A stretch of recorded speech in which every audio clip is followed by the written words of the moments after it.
man, everybody's gone, dude. We got 200 moving on us. We gotta go right now.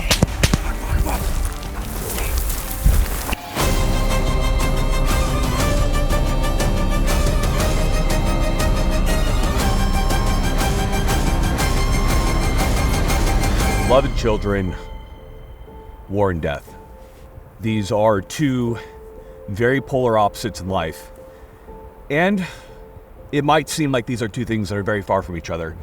But if there's anything we've learned in recent times, it's that these aren't nearly as far as we think they'd be.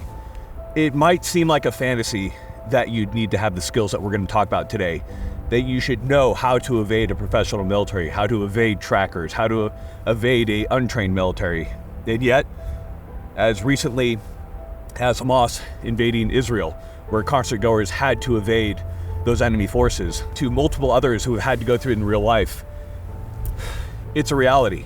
And it might seem far away right now, but the fact of the matter is that information is free. And today we're going to be getting out information that could very well mean the difference between living a long life, living with your family, living with your children, having children, or it could be the difference between dying because you don't know how to get away from those individuals. And everything that we're going to be talking about today, these are not skills that I can make you experts on. This is an intro. This is a beginner's course. I can't make you an expert in evasion. I can't make you masterful at this. But we can make this a launching point for you to practice, for you to learn more skills. You actually have to get out here and try this stuff out, because if you don't, I do promise you that all the information of the world does not translate into real world experience and real world training and actually putting on the pack and trying what we're talking about today. So, with all that being said, as heavy as this topic is, let's go ahead and launch into it. Now, before we do have to thank our sponsors, of course, for allowing us to give this free information out. So we of course have to thank Sonoran Desert Institute. If you're looking to get your start in gunsmithing, they are great people to go to. We of course love who, Micah? Primary Arms. So real talk, we do have an expensive setup there, but they make great optics at a great price, and we definitely recommend them. So go and check them out. You should be dry firing. You should be being prepared. So get out there, try out Mantis. They will turn your gun into a dry firing machine. It is the way to get good. And of course, AEC ammunition. We're not gonna be shooting much at all today, but they do sponsor our ammo to allow us to train, to allow us to show you guys how to train, and to give you guys valuable insights. So with all that being said, talk is, in this case, really important. So let's get into it and let's show you how this all works. So credentialing, why should you listen to me? So I spent 6 years of my military career as a survival, evasion, resistance, and escape instructor, where I taught this very thing to at-risk DoD personnel, all the way from your air crew all the way up to your tier 1 guys. In addition to that, afterwards, I worked as a tactical air control party, as a special warfare officer, and did a lot more of this in a more of a tactical environment. So I have a lot of experience there. Now, in addition to that, I've taken a literal shit ton of tracking, counter-tracking, both military and civilian survival courses, and we're going to be drawing upon all that experience, primarily from those really interesting individuals I've learned from, whether it be from European survival experts, from people who specialize in desert evasion out in Israel or out in Saudi Arabia. I've had this really eclectic group of survival and evasion experts who have taught me a lot in addition to tracking and counter-tracking. We're going to be drawing upon all those experiences. Now, we're obviously out here in the mountains in kind of a more coniferous forest. Now, that being said, we'll be talking about every different environment, and you're going to have to apply it to the environment that you're in. So understand those things. Let's go ahead and let's get into it. There is nothing that is more terrifying than being hunted by a human. Whether you've played hide and go seek, Mike, you played hide and go seek before, right? You're like, it's always a little bit of a rush. Humans are apex predators, so being hunted by a human, few have experienced it, and far few have lived to tell the tale of it. So the thing that you need to understand going into this too is you need to learn to control your heart rate, whether that be combat breathing, whatever you do to find your happy place. You want to make sure that you're not getting so worked up, so crazy that you start making mistakes. Keep that heart rate at a good medium. And what's going to come along with that is fitness, right? If you're not fit, just like we've always said, you're going to fucking die. So Keep yourself calm. And whatever the situation might be, you're at a concert in Israel, Hamas flies in on their paragliders, you're engaging some force in Minecraft, whatever it might be, and you need to get away because either everybody's dead, you've run low on ammo, and you can't continue the fight. Whatever reason it might be that you need to get away from a force, you're doing recce, and they discover your position, and the entire army is now moving on you. Whatever it might be, what we need to understand is how a tracker is going to work. So a tracker, if they lose sight of you, is going to have to find evidence of which way you've went by your footprint. It's going to take them a while. So the first thing that we're going to do once we've been spotted, we're breaking that contact, is we're going to, in layman's terms, get the fuck away. We're going to put as much terrain between us, whether that be micro terrain like small rocks and small hills if we're in the desert, or if we're out here, we put entire mountains. Your fitness is kind of the thing that's going to stop you from going as far as you need to go. Get as much time, distance, and terrain as you possibly can away. That's going to be extremely important to making sure that you break that contact with whoever it is. So we want to put as much ground between us, we want to put as many obstacles between us, and the longer that we're able to go because we're fitter, the better it's going to be for us. So again, terrain, ground, anything that we can put between us. If you're in the desert, small rises and dunes, small rocks, things like that, that micro terrain is going to be awesome for you. And out here, we have trees, we have larger hills and mountains, because a lot of people are like, oh, you're going to get seen by thermal. Sure, that thermal needs to see you though. And by putting trees in between you, that thermal ain't seeing you. It needs a direct line of sight onto you. So in layman's terms, we are going to get the fuck away from them as fast as we can. There's actually not a whole lot of technique when it comes to how we're moving. We can talk about that a little bit later, but we're just going to sprint. And the way I've always explained it is you're going to sprint until you can't sprint. You're going to run until you can't run. You're going to walk until you can't walk. Then you're going to crawl into a little hiding spot, and you're going to vomit because you pushed yourself so hard. That's how far we want to get. And if you say to yourself, you know, there's no way I could possibly push myself that hard, I promise you the adrenaline will be so intense, even in training environments, just getting hunted by your buddies. You're like, oh my God. So, as you can see, we have a lot of terrain right here. Sky's the limit, Micah. How fit are you? Mid. So, we're gonna go ahead and we're gonna start. So, first thing we're gonna do is get down this scree slope.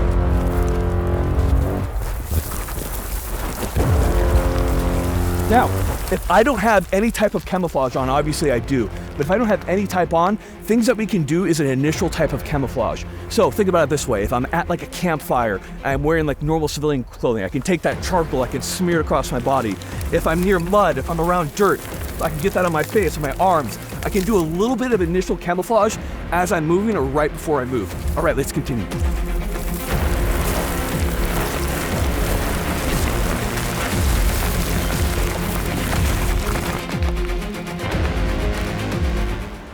Now, it's nice to come along these rocks because it doesn't leave any type of prints, any types of tracks, except for the falling shale, which is going to pick up dust. Right here, after I've traveled down that, I'm now shifting onto ground where I will leave tracks, but we are doing our initial movement. Let's continue.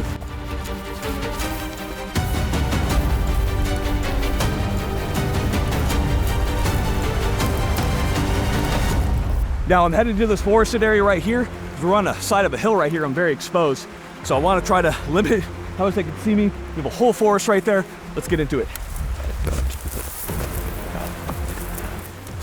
Yeah, we've gotten in to the tree line right here. As you can see, right here we have a nice stream. Now, typically you want to stay away from water. The reason is, who needs water, Micah? Everybody? Everybody. So there's typically going to be animals you can disturb, humans.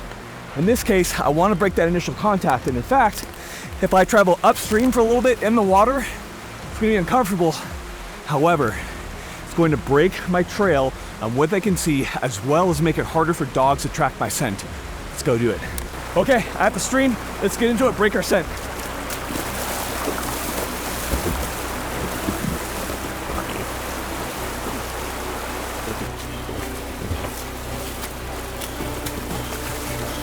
Okay, so we've headed upstream a little bit. What we're gonna do now is we're gonna go ahead and cut back in.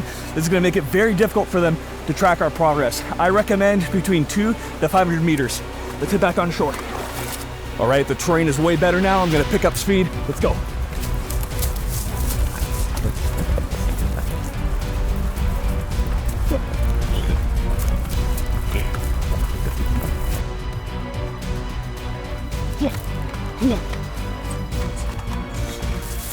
up.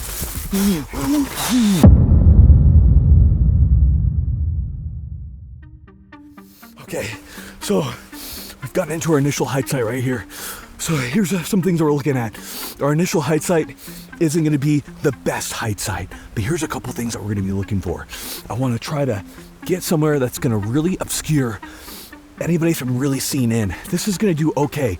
Another thing I want is some bit of top cover, because obviously you don't know what you're dealing with. Obviously, if you're dealing with a professional military, they have UAVs, satellites, airplanes.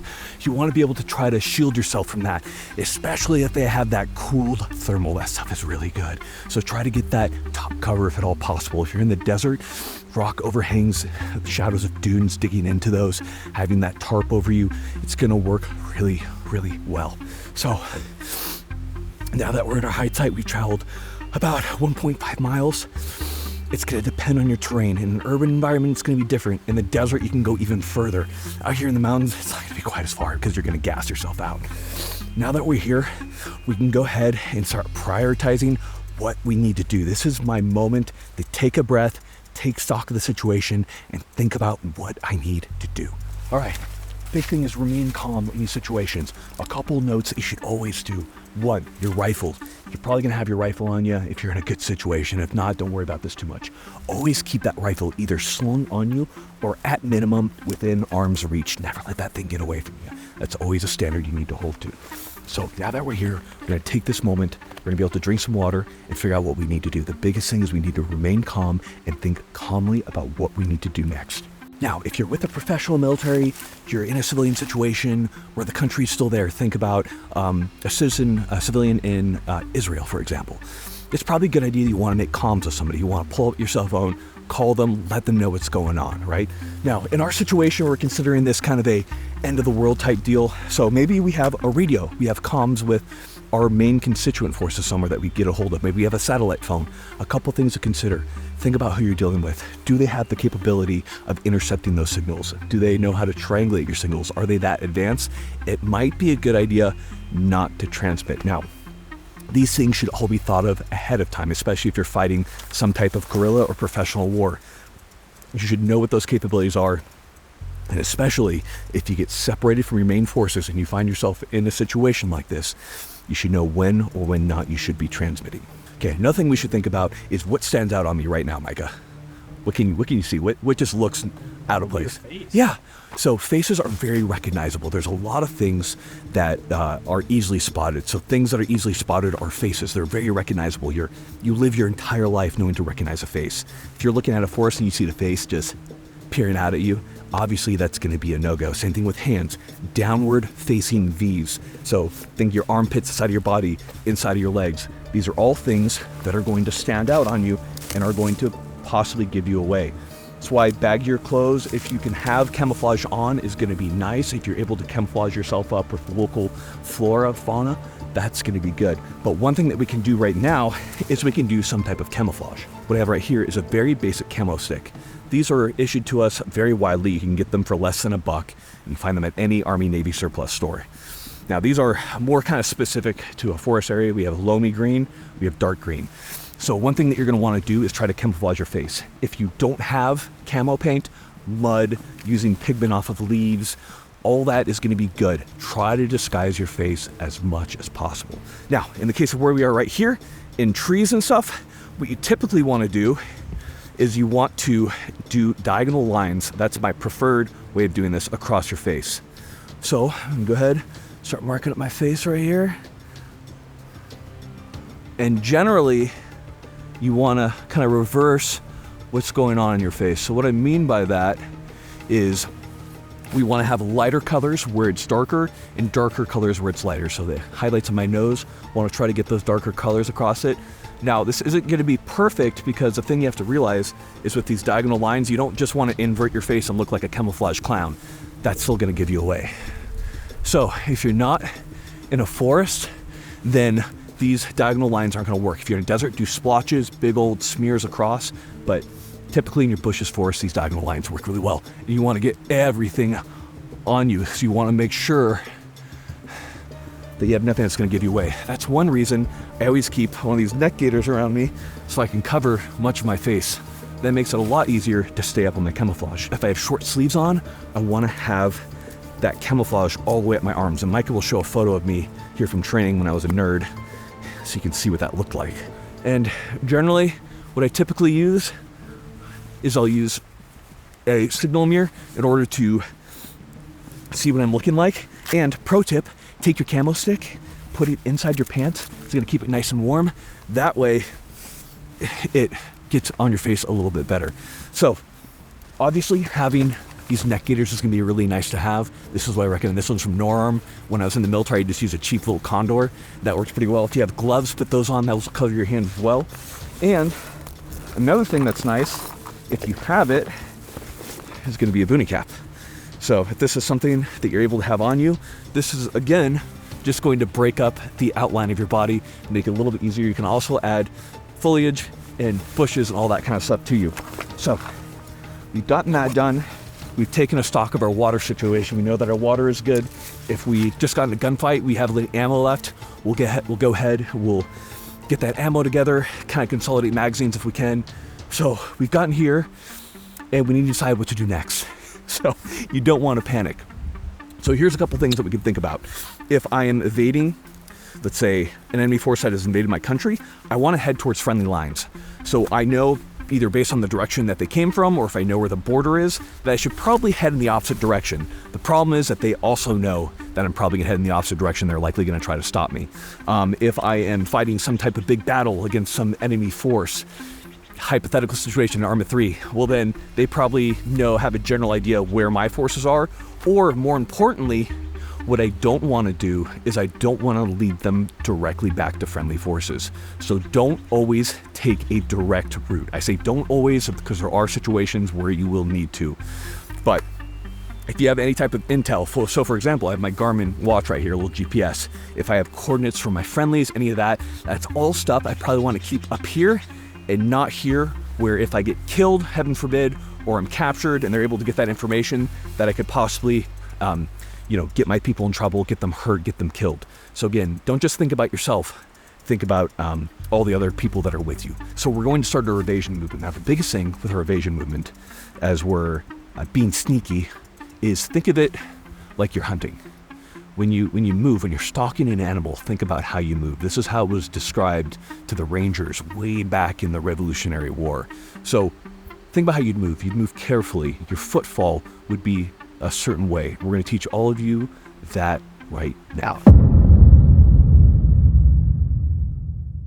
Okay, now we're going to get into our initial evasion movement. So we're going to talk a little bit about how we want to move, how we want to step. Biggest thing is, if we're trying to sneak around, we don't want to be like, puppy fucking dude, just walking through the woods, hitting everything. We want to be as quiet and sneaky as possible. So here's the thing. You're going to make sound in the woods. The more you walk in the woods, the quieter you're going to be. But no matter what, you're going to make sound. Sound does travel. I get it. It's scary. You're walking through the woods alone. You're hearing all your twigs snap. But that sound only travels so far.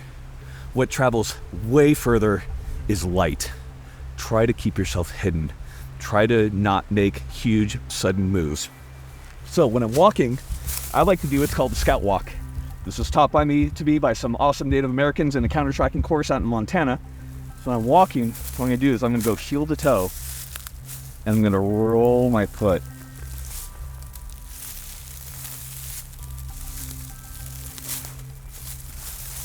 That was a good way of walking. Now, in addition to that, you see these trees right here? These are pretty small, and if I hit them, you can see if those branches move. That's called telegraphing. So, although I'm hidden in the trees, people might see these branches moving more than they should be because there's not any wind. Think about telegraphing. Don't hit branches. Don't be clumsy out there. All right, let's start moving.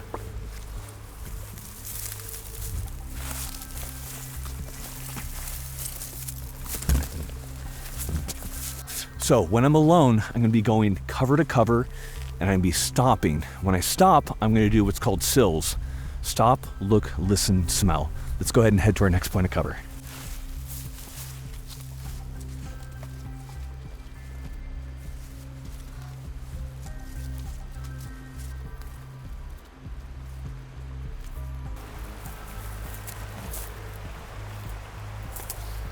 So I hit my first point. Now we are right near a river right here. But what I want to do is I want to wait until everything stops moving around me. So if I have a group with me, I want them to all stop moving. We're going to stop and we're going to listen. What are we listening for? We're going to be listening for birds, listening for animals. Have the birds stop making noise when they typically make noise. You should know the local area that you're in. Do I hear other twigs snapping further? Do I hear footfalls? Do I hear vehicles? Do I hear helicopters? Do I hear jets? Do I hear UAVs? These are all things to listen for, which is why we listen. And we're also going to look around. We're not going to be panning and whipping our heads around. You're going to be looking around like a predator. Scanning the tops of the hillsides. Slowly moving your head. Really focus on those areas. And then we're going to smell. What are we smelling for? Well, I know I'm going to smell bad probably, but if you're in another country, other people are going to smell differently. If you're being invaded by someone from another country, they eat different foods, they're going to smell differently. The Vietnamese, back during the Vietnam War, often said that we smelled like French fries and salt. It's funny, but it's telling. Everybody has a different scent. If there's something that's different than you, that's going to be telling. For example, if you're out doing reconnaissance and none of your guys are wearing deodorant, and then suddenly you smell deodorant or cologne, it's a bad day. You know, if there's somebody around, that's probably not a part of your group. These are all things that you want to stay and be in tune with. So, with that being talked about, let's continue. You got dirt bikers, so I'm going to take...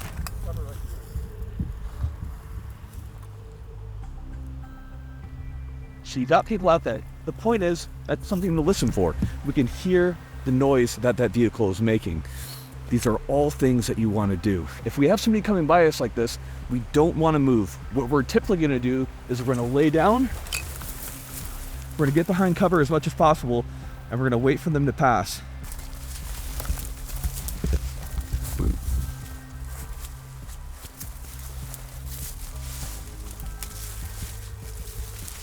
As much as possible, I want to try and stay in dense vegetation like this. Listen. You hear the crickets? That's a good indicator for a stop, look, listen, smell. I can hear that cricket right now. So I might know that in whatever area I'm in, they're making noise. They're typically going to stop if you get close. It's a good indicator of another animal, possibly humans. Let's continue. Again, cover to cover, stop, look, listen, smell. See this big old clearing right here? This sucks. Now, this one's not a great example because obviously it's not huge lines of sight, but I want to try to stay in the trees, in the bushes as much as possible. When I get to an area like this, there's several ways we can attack it. Because if you look right here, what do you see? Trail. Looks like a trail. Looks like it's probably a game trail, maybe it's a human trail. This is what we call a line of communication. So we want to approach these cautiously if we can. Sometimes you can't help it. Sometimes you're going to be walking, evading, and you're just going to run into these because animals, especially near water, are going to be headed towards water. That's why it sucks to be near water. So if you get here, a couple different ways we can cross them. We're going to stop. We're going to look both directions. We're going to try to, if at all possible, get on a bend in that line of communication. Like if that line of communication is an actual road, a bend. The reason for that is I want to limit the amount of space that I can be spotted, right? If I just go out across on a straightaway that's like a mile and a mile, that's a lot of visual, space that somebody could possibly see me versus if I'm on a curve that's like 100 meters, way less chance. Now, of course, it's going to be harder to see somebody, but you're going to take that risk. You're going to observe both ways, observe it for a little bit, and once you're ready, you're going to cross it. Typically, you want to get across these quickly, get to the other side, and then assess. So Michael will go off to the side, and I'll show you guys what that looks like. I get up to this trail right here, I see it, and I'm like, oh shit, it's right here. I know I'm on a bend, I can't see that much. I'm observing.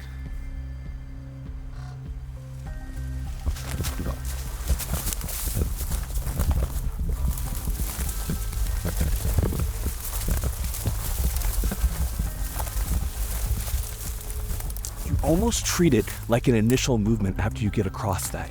So you're gonna dart a little bit in. We typically want to do between 50 and 100 meters. Stop. Look, listen, smell. Okay, we don't see anybody. That's good. Now, we're gonna start incorporating a couple different things here. First thing we're gonna incorporate, Micah. So now I have a team. I need to move a little bit differently because me and Micah, we need to communicate. But do I want to be like, hey Micah, dude, there's a linear danger area, bro. Dang, that sucks, bro. Yeah, bro.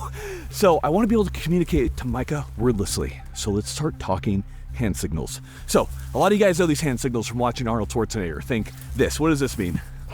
Right, stop. So if I'm maneuvering and I'm walking and Micah sees this, we're gonna immediately stop what we're doing. Now, if there's somebody behind Micah, Micah's also going to echo that. So when I raise my fist, Micah's gonna do the same thing, and we're not gonna move. We're gonna hold for 30 seconds. Now, if it's clear, it goes on the leader or whoever called that command. So if I feel like it's good, I'm gonna look back to Micah, tell him to keep moving. Now, Micah is then gonna echo that if there's more people, and we're gonna keep moving. Now, if after 30 seconds, I do this, after 30 seconds, there's nothing, automatically at 30 seconds, we're gonna take a knee.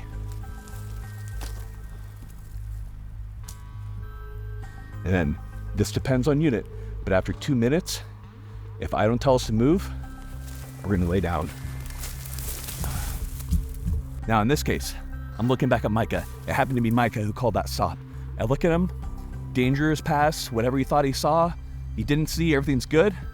Micah gives that let's go command, I'll echo that. Get back up, slow.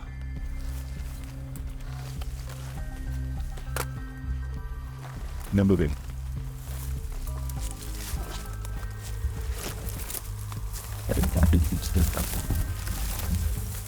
Now, this video is brought to you by the United States Concealed Carry Association, otherwise known as the USCCA. What is the USCCA? Well, this is a really good question. The USCCA for members provides many benefits such as education, training, and of course SDLI, which is self-defense liability insurance. Let's talk about all of them. First off, education, extremely important. Some states have very complex self-defense laws. Being able to learn those in a nice, convenient location is going to, of course, be awesome. And then, of course, we have training. You should be training, but they have great bite-sized little bits to train you. Anything from basic firearm handling all the way up to drills with the AR-15. Be rest assured they have good stuff when it comes to that. Despite doing the right thing, despite following the law and defending your life, you might still get criminally charged. Self-defense liability insurance is awesome, and that is, again, one of those member benefits that you do get for being a part of the USCCA. Now, here's the best part about all of this. You receive all of these great benefits, from training to education to the SDLI, and it's a bulletproof guarantee. Here's what we mean by that. That means if you're not satisfied after 365 days, that is a full year, get that money back. So go and check them out. Big call to action, USCCA. Go and click them, uscca.com/Grand Thumb. Go and check it out. We've done a lot of the movement with just me. So let's talk about communication when we're moving, because obviously I'm going to be going cover to cover. So the best way to describe it is that Micah is going to be one point of cover behind me. So here's how I'm going to describe it. We're going to say that our first point of cover that I'm going to be going to is that tree. The second point of cover is going to be that log right there. So once we are in wherever area we stopped, whether it be a stop or coming out of a hide site, I'm going to head to that first area. Micah's not going to move yet. This is what we call high threat. So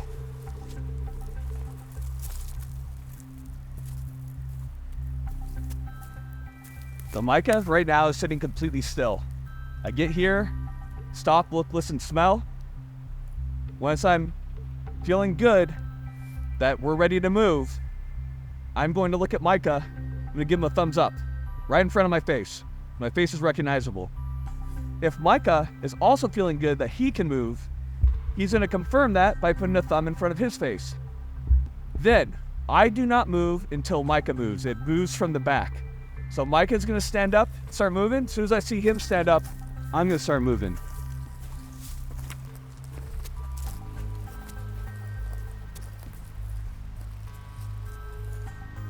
Go to our next point. Take a knee, stop, look, listen, smell, wait for that time to pass. Once I'm satisfied, me as a leader, I'm going to say, okay, are we ready to move? Pass it back. If Micah's feeling good, he's going to give me the thumbs up back. But if there's another guy behind Micah, Micah's going to do that thumbs up to the guy behind him. And he goes all the way to the back, however many people we have with us, whether it be 2 or 50. Hopefully it's not that big, because that's quite a bit. We'll do a different movement in that case. So once we're all satisfied that we're ready to move, we're going to move to our next point. So Micah's going to stand, then I'll move.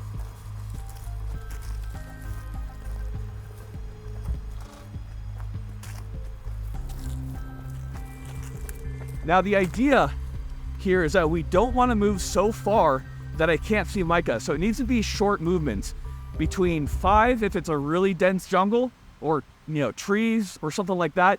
So if you're in the desert, you can do up to quite a bit of distance between you, but you want to make sure you can still see the hand signals. So we're going to continue that. But what if I pass back the okay to Micah, but Micah sees something? What can Micah do? He can give me a halt movement. So once I see that halt, we're all going to stop moving. And it's going to be just like we talked about before. Same thing. If it's already kneeling, we're going to wait the 2 minutes, and if there's no go signal given from Micah, we're going to lay down. Normal stuff. Once we're ready to go, Micah can simply do a thumbs up. He can do a move command. It doesn't matter. But Micah's going to give me a thumbs up. And he's also going to pass that back. If there's something behind them, if they're good, they're going to pass it back. Comes up to the leader. Okay, we're good.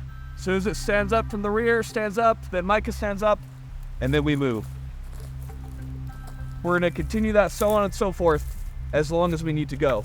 It takes a while. It's very slow, and it might seem very counterintuitive because you're trying to run from people. But you have to realize that at the point that we're at right here, we've put a lot of shit between us and whoever's trying to find us. We put mountains, we put rivers. We're very far. So what we need to do at this point is we need to make sure that we're not spotted, which is why we're moving so slowly and we're being so careful. These techniques have been vetted by people all over the world.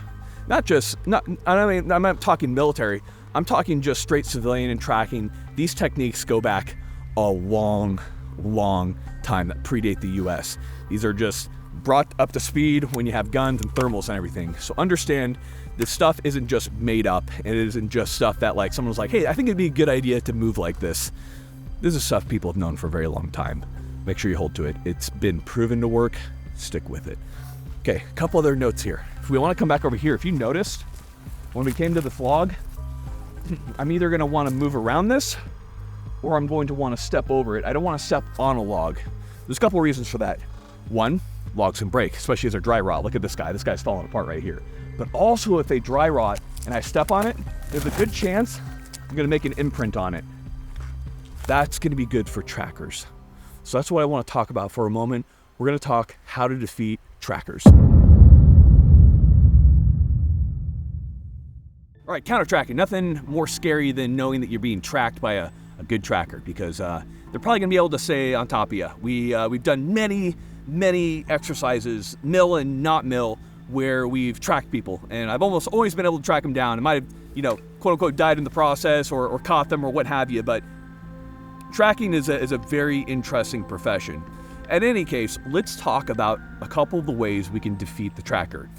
One really easy way to do it is going to be rocks. So when we're able to have a lot of rocky cover, there's a lot of outcroppings that we're stepping across. These are all places where we're not going to create tracks. This is going to be good for us. So if you look around this area right here, we have a lot of these stones right here, a lot of these rocks. Obviously it's not a huge area, but if you have a whole field of these with some good cover, this is not bad at all. This is going to make his life a little bit more difficult. He's probably going to end up skirting this entire area trying to find where our tracks reemerge, but this is one way that we can slow them down. So when it comes to tracking, especially counter-tracking, I just want to make his life a little bit more difficult. And we'll talk about dogs in just a second. But a couple other notes here. We see these branches right here. So this branch looks very natural. Nothing that's weird about it. And if you notice, you can see these broken branches right here, and they're brown because they've died, they've oxidized. But if I'm walking past this and I break one of these fresh branches, and somebody's gonna get really mean, what do you see right there? See like a white greenish. So you see that white greenish right there. As a tracker, if I'm walking and I see that right there, that's very fresh. I know that is a very good indication that somebody has come through this area. Maybe an animal, probably not. Animals aren't just bursting through unless they're like a moose or something. So I know I've probably got, especially if I'm on the trail of a human, very good chances I'm on top of a human right now. So if at all possible, we do want to try to avoid breaking branches if we can. It's inevitable that you will, but try to avoid it. But there are a couple places that stepping on plants is going to be good. Let's talk about that. So if I have a plant that's very alive, where I know I'm not going to break the branches when I do it, it can be good at times to step on branches for a couple reasons. what it can do with these really thick bushes is after you step on them, you're not going to create an imprint on the ground. Sometimes you might break the branches, but more often than not on these really live bushes, really thick ones, they're going to spring back up and it's going to be very difficult to see where the track is. This is especially good in snow. So think about walking in the snow, you're going to create tracks. It's almost impossible to cover those tracks. You can drag a branch, you're just creating tracks no matter what you do. So in snowy environments especially, stepping on those bushes where the snow is already kind of barely on them and then allowing those bushes to lift back up can make somebody's life very, very difficult. Now, there are other techniques when it comes to counter tracking. I'm sure you've heard of people that have like soles that are backwards, so it looks like they're walking the opposite direction. But generally, that's not stuff that I'm gonna recommend. But for you guys out there wondering, so right there, we can see my little boot print right here. You can tell a lot from a boot print. And this is something you should be looking for as well. One, if everybody in my unit is using a certain boot type, if everybody in my group is using a certain boot type, or if I see a boot type that isn't something that I know. So for example, I don't know many people in the US who are using the jungle soles anymore that were really common in Vietnam, but those are pretty common among foreign forces. So if I see that jungle boot imprint, it's like that Panama boot imprint, and that's very, very recognizable, then I know that's probably not one of my guys, or it's not one of my guys, and that means that there's somebody here pretty recently, depending on what it's doing. If it's fresh rain, it looks fresh. Okay, if it's deep embedded in mud and it's been dried for a while, you know, you got to take a look at this stuff. Another thing that you can tell as well is what somebody is doing when they were impacting the ground. So right here, I'm going to run by so you can take a look at my boot print.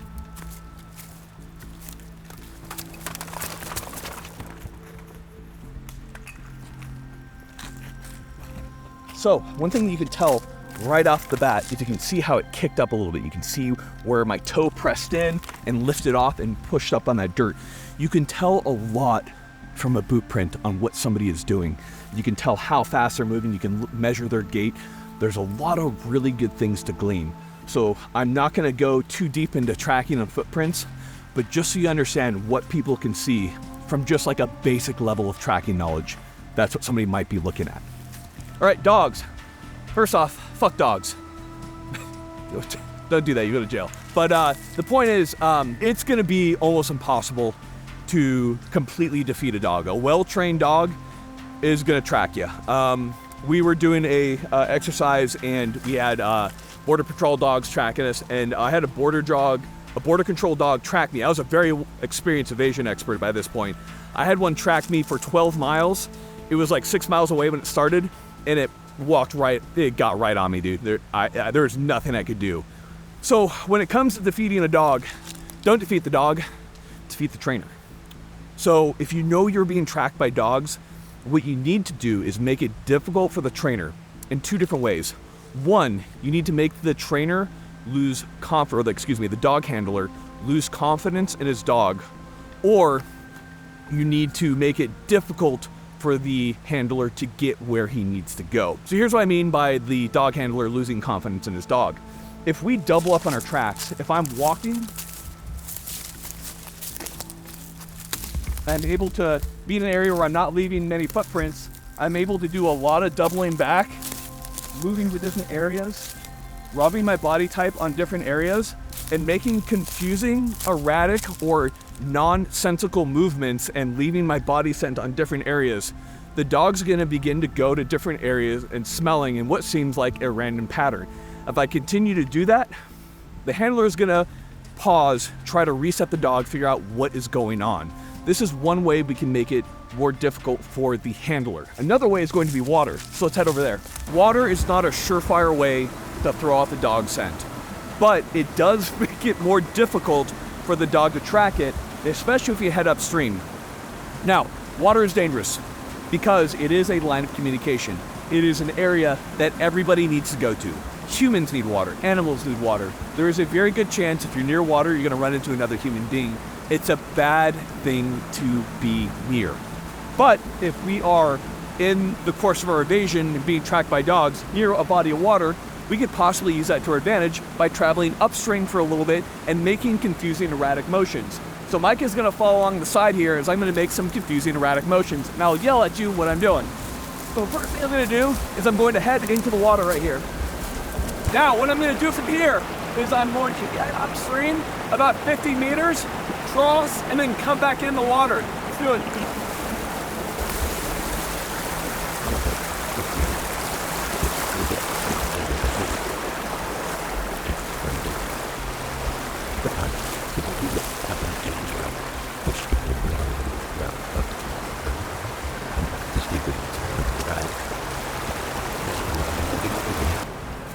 Now it is exhausting, but I can do that a few times. You don't want to spend forever just doing that. You're burning time, and that's more time they have to track down on you. But it's nice to make it, one, more difficult for the dog, and also for the handler to try to figure out what the fuck is this dog doing. Again, all things that could possibly help you. With all that being said, we're near the water. We've talked about the water. What is one thing humans cannot live without, Micah? Water. Water. Let's talk about getting water. Come on. You can go about 3 weeks, maybe a little bit more if you're fat, without food. And I've done it. I've done this level of activity for weeks on end. You lose a lot of weight, but it's very doable. Your body's incredible. But you cannot go that long without water. In fact, after about 3 days, you're dead. But I'll tell you from experience and doing a dehydration exercise doing this, that after about a day, you're pretty useless. After about a day, your body starts to cramp up, and you might as well be dead because you're not going to be able to evade, I'll tell you that much. You need to have water.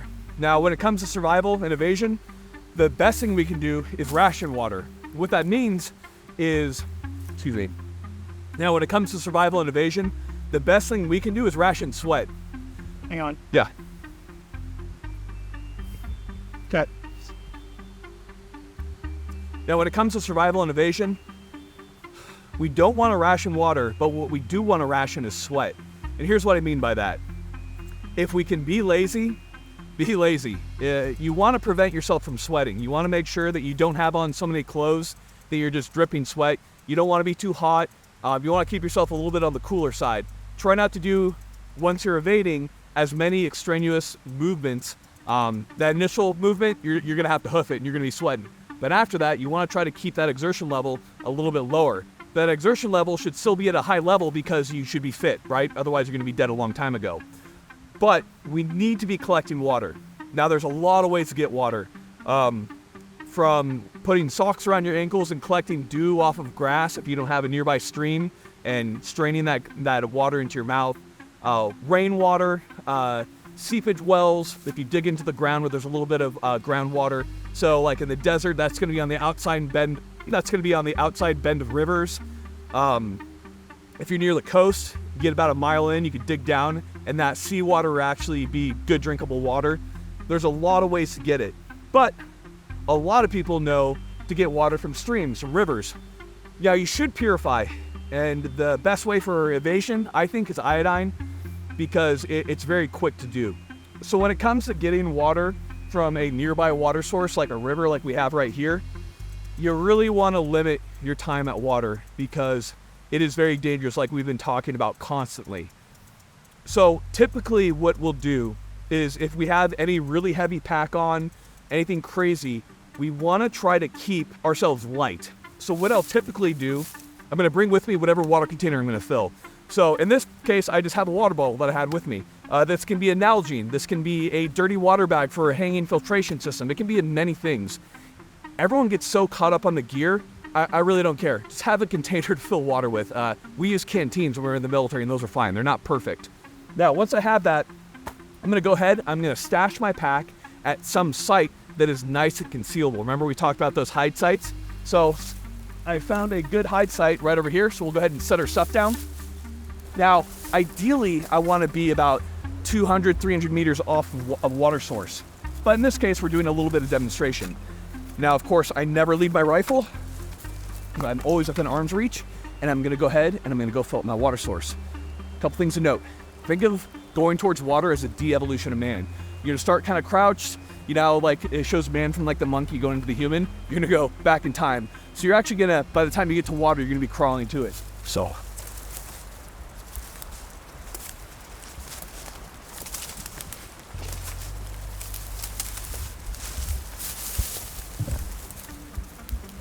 I really want to make sure that I stop, look, listen, smell. The water's going to make a lot of noise. It's going to be hard to hear anybody.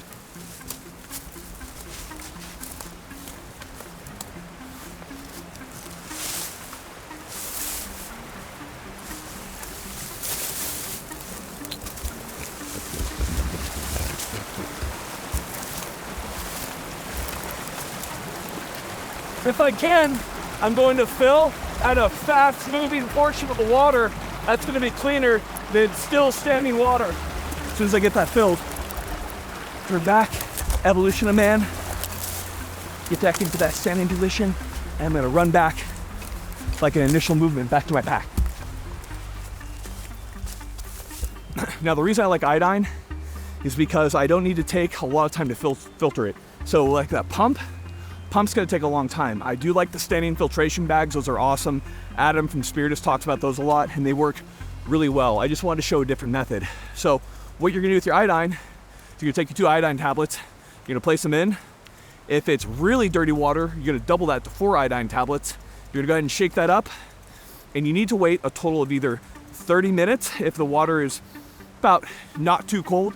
If it's really cold outside, you need to wait about an hour. Here's what's really important. There's going to be dirty water in the threads right there of the cap, whether it be a Nalgene, whether it be a water bottle, whether it be a canteen. So after 10 minutes, you're going to flip the bottle upside down, you're going to burp it. You're going to allow some of that water to flow through. And the reason for that is you're going to get some of that iodine into those threads. A lot of people make the mistake of purifying the water.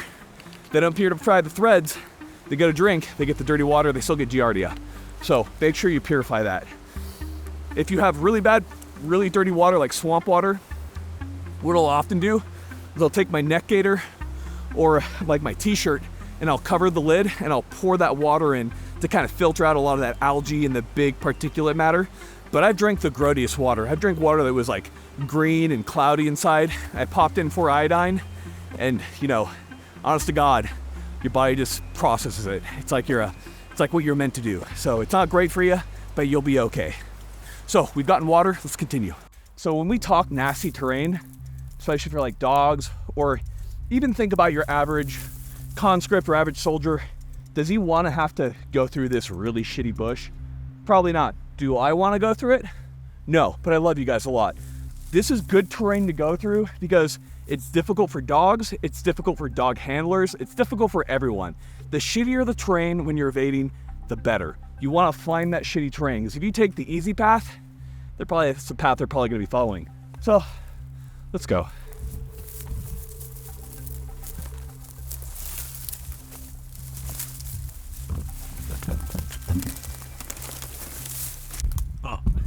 Now, hold on. Just lost my shit. All right. Now, as Micah suffers back there, it's really important to note how important sheeted terrain is, because not only is it terrible to go through, but how hard was it to see me as I was starting to go through there? Impossible. So, remember, thermal and night vision are very important, and you should have them on you, and you should be cognizant of, other forces that have them, but they do need direct line of sight. By going through this really shitty material, especially when it has top cover as well, there's just not a whole lot that an enemy force is going to be able to do to spot you with that technology, except for sending manpower after you. The cool thing about evasion is there's a lot of different equipment you can have. You can have anti-thermal cloaks like Relv, and I do think you should have those on you. But at the same time, a lot of evasion is skill set based. It's basically like, how shitty do you want to make your life? And the shittier you make it, the better the chance that you're going to get out of that situation alive is going to be. Now, one of the important things to mention when it comes to this is, I taught this a lot, and I am a trained tracker, trained counter tracker, and all of that. But when I would teach people and I would take them out, civilian side, I would teach them for about 3-4 days, and then after I taught them 3-4 days and nights of evasion, I would go hunt them. Me and my buddies would hunt them down, and most of the time we couldn't catch them. That's a really cool thing, is despite being a trained tracker, with these counter-tracking techniques, these very simple techniques, it was really hard to track these people down with very minimal training in my mind. So the big thing is practicing it. They did a couple days of practice and they got pretty damn good at it. And that's some stuff that really sticks with you. So right here we have a draw. If you're not sure what a draw is, you have V's. So you have your nice ridge lines And then you have the draw. The draw is where the water typically flows down.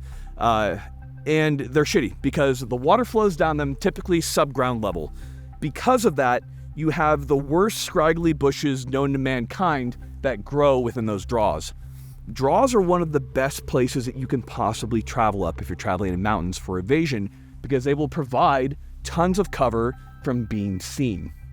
You never want to travel in those ridgelines. Those ridgelines are wonderful. For all my hikers out there, traveling ridgelines are beautiful, huge vista views, but if you're trying to evade an enemy force, you're gonna get fucking smoked on those ridgelines. So get on those draws, make it suck. That's gonna really work to your advantage. Okay, right here, I'm in a potential HideSite spot. So you can see we have really good cover looking around. I have very good head cover as well. This is gonna be a good location that I can stop, catch my breath, because from time to time, I'm gonna need to drink water. And then more importantly, what have you noticed about my camouflage over time, Micah? Oh, it started to get a little worn. Little worn, right? Because as we travel, we're going to sweat, and we're gonna need to change that out. In addition, if you're putting any type of leaves or anything like that in your hair, in your boonie cap, think about the terrain's gonna change. So a lot of times people will put pines or something in their hats, and then they'll, travel to an area without pines, then you're gonna stick out. So make sure that you're changing that up. So at these locations right here, what I would do is I would reapply my camouflage. I would change out my socks as needed. That's gonna be something that's gonna be important to do. You need to make sure that you take care of your feet, because your feet will get jacked up doing this stuff. Take stock of ammunition. If you got into a gunfight, look at yourself too. Do you have any cuts, scrapes, bruises? Take care of that stuff. You don't wanna get an infection out here. It's gonna get really bad really quick with how dirty you're gonna get. Some other things that are gonna be really important is gonna be sleeping. There's gonna be times where you need to sleep. Generally speaking, if you have night vision, if you have good enough light at night, you can move. If you've navigated at night, you know it's very difficult, because without any type of light sources, it's going to make, it just sucks. You're gonna get branches in the eye and stuff, so you need to be careful. You should practice it, and you should just suffer to see what it feels like. But without night vision, it's gonna be difficult. And even with night vision, it can be problematic as you cross, these areas. If other people have thermal night vision, understand that night's kind of its own little game. You need to be careful, and generally speaking, you should stick to the same evasion principles at night as you do during the day, because thermals work really well at night. So you need to make sure you have that cover as you're moving. Typically, I would move at night a lot when it came to evasion, but it's going to depend on your area. It's going to depend on your level of training, your level of expertise, as well as what's going on, because you might be in a situation where you only need to evade for a day, and it's primarily during the day. There's a lot of factors that come into play. Now, we talked about not really having any type of equipment or anything like that, but one thing that you should always have on you is going to be a poncho. So a poncho is going to be really important to have. It's good for rain protection. In addition to that, it's really good for evasion, because you can really spruce up your camouflage just a little bit more. You can give yourself a little bit more of a reprieve from the rain, from the elements. It's also nice to add that additional camouflage, especially if you don't have that clothing on. This is always something that's good to have on you. Keep it in your emergency kit. A poncho can go a long way. If you're alone, you're gonna have to sleep at some point. There's not a whole lot that you can do about it. Find a really good secluded spot, cover yourself with leaves, get deep under a log, sleep. If you've got a buddy with you, so if I got Micah, we're gonna take shifts sleeping. So one will always be up and watching and listening, and we'll take either 2 to 4 hour shifts. If you have a group, there should always be one person up on watch. There's a lot that we've talked about today. And what you have to understand is this isn't enough for you to save your own life. You need to train it. What would you do from everything we've taught? Well, at this point, you'd continue on until you got to your friendly forces, to your family, to your home, to wherever you needed to get to whoever's gonna rescue you, whether that be yourself or somebody else. There is a lot that comes into play when it comes to survival and evasion. And we don't have enough time in a YouTube video, or not even time, you're just not here with me. You're not actually doing it. So you need to get out there and actually start practicing this. Have your buddies try to hunt you down. have some fun with it. There's no reason you can't have a camping trip with your family and practice some of this stuff at the same time. That's what me and Mike could do, 100%, right, buddy? We're out here. We're out here, we're doing it. So there is a ton that we haven't been able to talk about today. There are so many things that we haven't been able to touch upon. This is a rock skipping off the icy surface of everything that is evasion. But all this information is available to you. There are tons of civilian evasion and survival courses out there. My buddy, who I worked with, who does survival with Bear Solutions, go and check him out. 5, he's awesome. You just have to understand, you're not going to get there without trying it. I can't harp on that enough. I know all the equipment looks cool, and you can watch other videos for our survival equipment and everything, but like, really, when it comes down to survival, it's all about yourself. The fanciest equipment doesn't matter if you're not practicing this stuff. You could have the best camouflage in the world. If you're walking along a hillside, you're gonna catch a Sierra Match King to your brain. If you have jeans and a t-shirt and you're trained to this, you're still gonna be able to evade. You're gonna roll in that mud, you're gonna follow these evasion principles, and you're gonna get out. The camo looks cool. It's just to show you what you should have in a good situation. Get out there, try it, guys. You can get good at this. It doesn't take too much, but it does take your time. Ladies and gentlemen, thank you so much for watching this. We're gonna have many in this series when it comes to survival. We're gonna be talking about a lot more as we kind of revamp our survival series. We'll have urban courses coming up, as well as many, many others. Tell us in the comments what you'd like to hear. Any survival experiences you wanna speak to and talk to. If you have real world experiences, hit us with it. Ladies and gentlemen, thank you so much for watching, and we got nothing else for you. And final thing for you guys is gonna be dad advice. Dad advice is gonna be get out into the fucking woods.